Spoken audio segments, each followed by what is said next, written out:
Al-Quran sudah lebih dulu menerangkan kepada kita tujuan utama di balik pernikahan awal mulanya itu apa.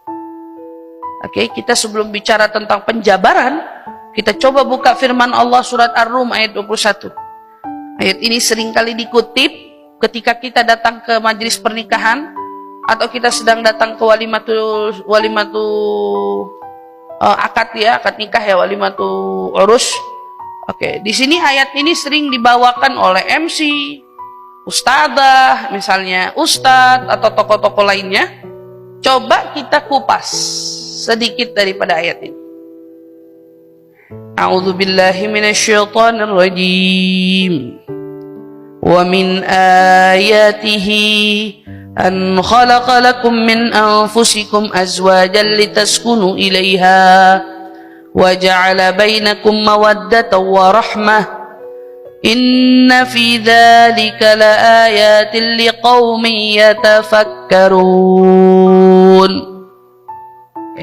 Surat Ar-Rum ayat 21. Allah mengawali firman-Nya dengan wa min ayati. Pertama Allah membahas kepada kita di antara tanda-tanda kebesarannya Allah. Allah tuh punya tanda-tanda kebesaran banyak. Tetapi ternyata ini merupakan salah satu tanda kebesaran dari Allah. Apa itu? Ia menciptakan pasangan-pasangan. Setiap makhluk diciptakan pasangan-pasangannya. Manusia gitu, dari jenisnya. Nikah sesama manusia. Jin nikah sesama jin. Ya, kambing nikah sama kambing. Macan nikah sama macan. Ya kan gak pernah nemu macan nikah sama singa, pernah nemu gitu. Kalaupun ada itu dipaksa. Hari ini pernikahan silang. Itu dipaksa, nikah silang dipaksa. Ya, selalu setiap jenis itu dipasang-pasangkan sama Allah. Wanita, pria. Dari jenis kita. Artinya kita gak dinikahin sama, gak dipasangkan dengan yang beda jenis sama kita. Enggak. Kita ditemukan dengan sesama makhluk manusia.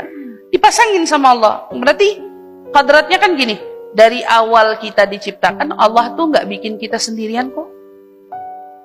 Jadi buat yang jomblo-jomblo gitu, yang di sana sekarang hari ini sedang sedih-sedih karena merasa kemana tulang rusuknya gitu, atau kemana belahan jiwanya kok belum ketemu, itu belum ketemu aja gitu. Tetapi sejatinya hakikatnya Allah itu menyiapkan pasangannya kok.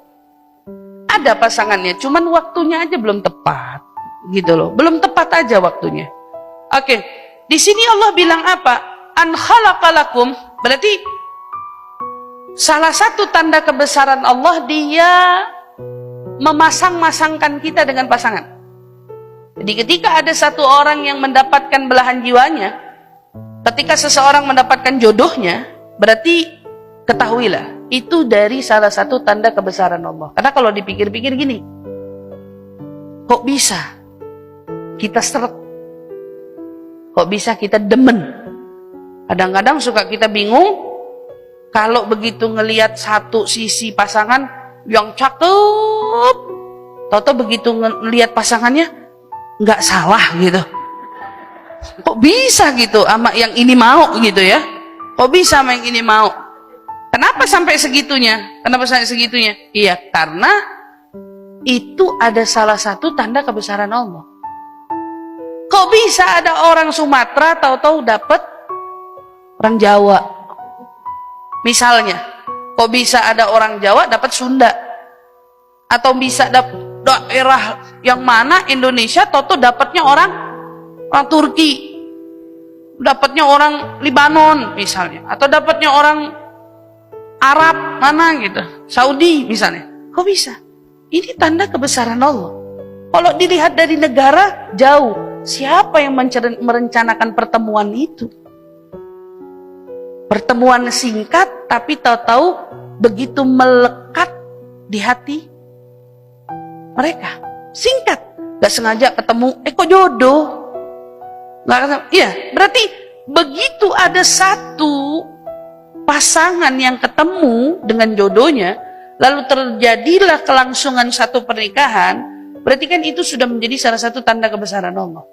Tapi di sini kita lihat, litaskunu ilaiha. Berarti dari tujuan Allah memasang-masangkan, tujuannya apa sih? Kenapa kita diharuskan bertemu dengan si pasangan ini sampai akhirnya kita harus menikah? Apa tujuan Allah melakukan itu? Allah sendiri yang menjawab, litaskunu ilaiha. Tujuannya adalah untuk membuat kita merasa tentram.